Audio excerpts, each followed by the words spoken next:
दीर्घ 10 वर्ष धरी मोदी बीजेपी हेउथिबा अंधभक्तटे तार पुओ बाघर कले किंबा झियो बाघर कले जदि से नरेंद्र मोदी को निमंत्रण करे ता निमंत्रण पत्र सेठी भी पहुंची पारिबनी कि मोदी बाबू आसीबेनी।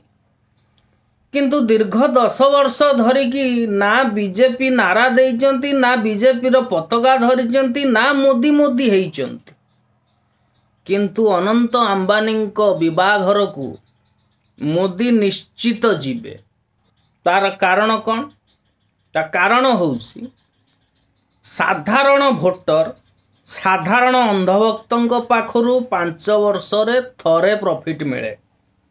सेतिपाई सेमानंकर रैलीटा 10 लाख लोकंकर समागम हेले माने 10 लाख अंधभक्त जदि एकाठी हुंती ताले मोदी आसिकी सेठी भाषणटे दे देकी पळेई जिवे। इंडिविजुअली जनक पाखकू जिबे नाही किंतु लगातार 10 वर्ष धरिकी जहा पाखरु प्रॉफिट नौचंती जहा जुगु से प्रॉफिट कमौचंती मिस्टर अदानी एवं अंबानी तांको पुओ बाहर को न डाकिले भी जाइकी पहुंची जिवे। सत कहली ना मिछ कहली टिके दया करी कहबे।